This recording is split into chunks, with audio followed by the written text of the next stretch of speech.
Welcome back or welcome to the channel if you're new. My name is Tawana and today I'm going to be giving you guys a video on my first year of grad school experience. Kind of tips on what I think would work better if you're in the same field as me or a very similar field. And just what I learned through that experience so that if you are thinking of attending grad school, you've probably contemplated it or applied already and accepted, little things that you might expect in ways that you can maybe make your experience a little better than mine was. Although I will say that so far, mine has been phenomenal. And if you're new, I just want to let you guys know that I am currently a Master's of Public Health student with a concentration in the field of epidemiology at Georgia State University. If you've been accepted at a program, again, this will be a really helpful video. And I just finished my first year. Next month is August, so I'll be starting my second and final year then. So yeah, I just thought it was the perfect time to go ahead and give you guys this little video. And without further ado, let's go ahead and get started.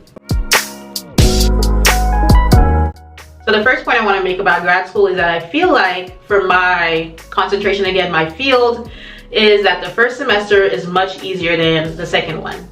I will say it's very similar to undergrad where of course you have your first year experience, which has a lot of introductory classes, kind of just getting your feet wet in whatever that you're planning to study throughout the 4 years. So it's quite similar in the sense that your first couple classes in your first semester are more like introductory classes tailored to whatever concentration you're in, and just introductory for public health and that sort of thing. So you're going to be doing a lot of paper writing and, you know, little things here, just learning about the concepts that you're going to be applying throughout your actual work at some point. So for my first semester, I ended up taking 4 classes. My second semester, which was spring this year, I also took 4 classes without the realization that those classes were a little bit more time consuming and more difficult than what I first did in that first semester. The first semester, I was able to kind of just manage everything easier because, again, they were demanding, but not to the point of feeling that I was stressing myself out, which definitely occurred in my second semester, you guys. I took more rigorous courses and classes, and I felt like I was just stretching myself thin based on that. So I would recommend that if you are going to be doing your second year courses and you're working or you have any other, side things that you're doing, maybe do 3 classes and not 4. It was a breeze for me my first semester. Second one, yeah, it took a little toll on me, and if I could have done things a little differently, I might have done it where I did 3 in the spring and probably 1 over the summer, just so that I didn't feel so overwhelmed like I did last semester. And if you guys don't believe me or you need evidence of this, you can definitely check out my last vlog of the semester. I'll link it above for you guys right now, just so you can get a sense of everything I was doing, and I was just getting pulled in so many directions. And I did do very well on all my classes, you guys, but again, because I am working and I had that to do and all the homeworks and assignments and then the final exams, yeah, I definitely stretched myself a little thinner than I would have preferred then.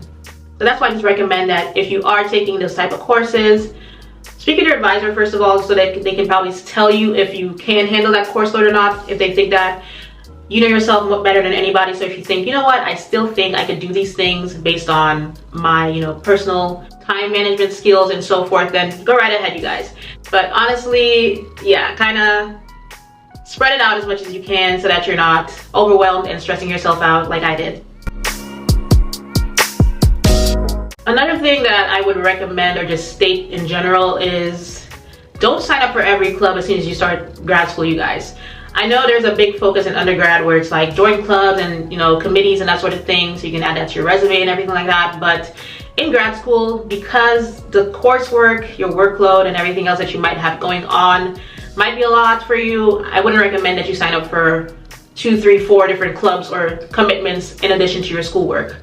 You're going to be spending a lot of time doing your schoolwork and assignments and homeworks and that sort of thing. Reading up is a big key factor again. So I don't think you're going to have a lot of spare time, unless again if you have like a full scholarship and you're just chilling. So you have a lot of free time where it's like, oh, I've done everything and I still have 3-4 hours in a day where I could go to an activity or join this organization on campus. If you do want to join one of them, you can definitely do that. But don't spread yourself too thin again by trying to join everything that you think will add to your resume, where you can say, I was in, these organizations, I was the president of this club, unless again, you know that you have the free time, because your classwork is going to take up most of it. Another thing that I kind of saw the difference between grad school versus undergrad was that I feel like in grad school, your professors are a lot more helpful in the sense that if you go to them and you're like, okay, I need help, with this and that coursework, or you just go ask them certain questions and whatnot, they're a lot more receptive to you than a few professors I had in undergrad. And I think it's a combination of, first of all, they know that somebody's coming to grad school. You're actively seeking to gain a second degree, on top of what you've already done, not required. So you're really committed to that thing and making whatever you're doing at school a career. So they really want to assist you because they're in the same field, They want you to do your best and to hopefully get a really great job. So they're very much more receptive to when you come up to them and be like, hey, I need help with this, or could you explain this more to me? And the second thing I would say is that it's probably because your classes are much smaller, the number of people in a class. So in grad school, your cohort, which is the people within your actual concentration in your field, it's not going to be a lot. Some classes, I had probably 10 people in. And of course, there's different sections. So there's online, there might be 2 classes in person at different times. But because it's a smaller amount of people versus some classes in undergrad, you had a big lecture hall of over 80 students, in there. I think the professors are much easier. They can handle, that amount of people much easier. And yeah, they're very helpful. All of mine have been, after class I could go ask them 10 questions and then sit there for an extra 10 minutes after class to help me. If you shoot them an email and talk to them, they are gonna help you guys. So definitely utilize your professors. Don't feel like in undergrad, nobody really helped me, or this professor or that one never replied to my emails. Talk to your professors where you need to, and I think that they're all gonna be very open to helping you because they want you to succeed again. Something else that I would recommend, which I currently learned, I mean, I kind of did it anyway, but it is to apply for internships, which is your practicum. If you require that for your actual degree at some point, apply for it as soon as you are able to. So after my first semester, I was able to start applying, but I didn't want to do it in the summer. I chose to do it in the fall. So I started applying as soon as March, you guys.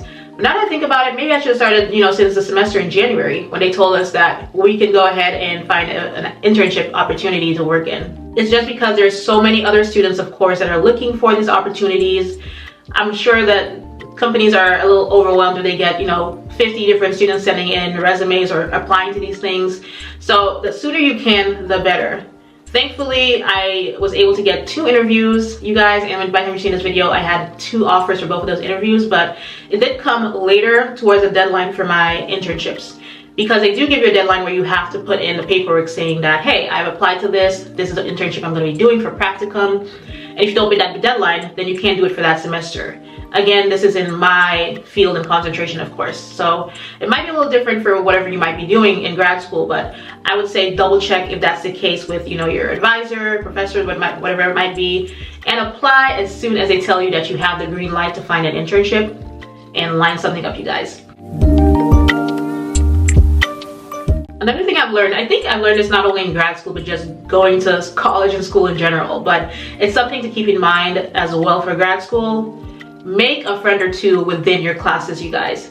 So you're going to be taking a lot of classes with, if not all, but most of the same people throughout your timeline of grad school. So don't just sit there and be like, I'm just going to go home and figure everything else out on my own, because I'll tell you now, there's going to be some times where you're stuck and you're going to need somebody to reach out to who might understand it a little bit better, or who could shed some more light on it to you from your class. From your first semester, definitely get to know 1 or 2 people in your classroom.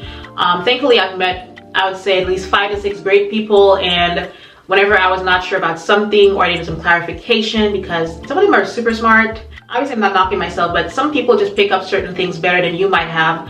So it's good to lean into them and learn what you can from them. They might tell you, okay, this is not how you do this coding for SAS. Or you can ask him, hey, is this what the professor meant by this homework question? Just for more clarification. So make some friends. And I mean friends, guys. Don't just hit up these people for homework answers when you're unsure about them. But talk to them in class about little things here and there. Just build actual relationships with a few people in your classroom, because that is going to go a long way towards understanding your material and getting, great grades eventually. On to another thing I've learned at grad school is to definitely tap into your time management skills, you guys. Thankfully, I've always been a person where I am a planner. I do not like being disorganized or feeling like I don't know what to do when I need to do it. So I usually plan out my month, I plan out my weeks, I plan out when I can do my assignments and submit them on time, of course.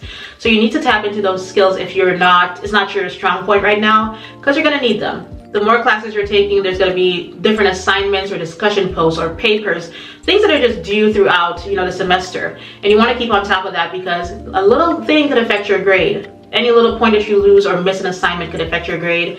Some professors are very nice, they might give you 24 hours after to submit it with, a small decrease in the total you can get for that grade. But some of them are like hard deadline, you gotta submit it on time, and that is that. So take some time out, plan ahead, know when your deadlines are, add that to your Google Calendar, write it down if you have to on an actual calendar itself, like a physical calendar.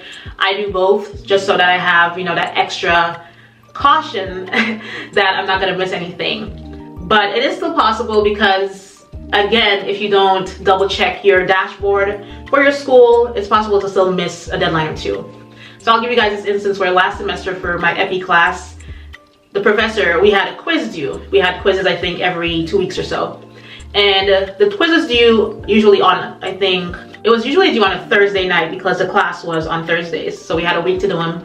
At class on Thursday, I planned, after class I would go home and do the quiz because it's due tonight. So because there was something a little off from the quiz, our professor said that, he said in class, I'm gonna go ahead and extend this for you guys till Sunday or something, and then you guys can get some extra time to do it, just so I have time to fix what was wrong with the quiz. In my mind, I heard him say Sunday. So I was like, okay, cool. I have a couple more days to do this. And it was, obviously I had other things going on. That's why I waited till Sunday. Sat down, took my quiz on Sunday. I think when we got the grade back, I'm seeing like 70%. And I was like, huh? 70? The lowest I ever got for the quiz was 80. So in class that day, I was like, hey, Professor so-and-so, I'm not sure like what I got wrong because I thought I did pretty well on the quiz. And he went back, to look at the answers with me. That's what I noticed. It said 10% deducted for a late submission. And I said, late submission, I submitted like before midnight on Sunday. And then I double checked and it said, he actually put the due date as the Saturday at midnight and not the Sunday. So he verbally said, I might just put it down for Sunday or something. But in my mind, I heard Sunday and I thought, okay, cool. I didn't hear the or something part. So again, that's when I should have went back and checked my dashboard because I would have seen, oh, it's not Sunday, it's actually Saturday. So don't just go by what these professors say, you guys, is what I'm really getting down to.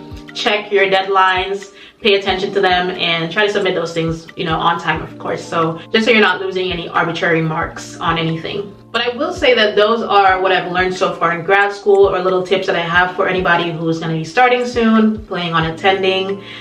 And I hope that it helps in any way, you guys, because I do like my platform here on YouTube to be a little bit more helpful where it can be and assist you guys. And of course, if you have attended grad school before or you're currently in grad school, if you have any other tips to share with myself or everybody else who's watching, please leave them down in the comments because obviously I'm no expert. It's just 1 year I've completed and little things that I've seen here and there, which I've mentioned. But if there's anything in addition you'd like to add, please go ahead and do so because it's gonna help not only me, but somebody else who might be watching.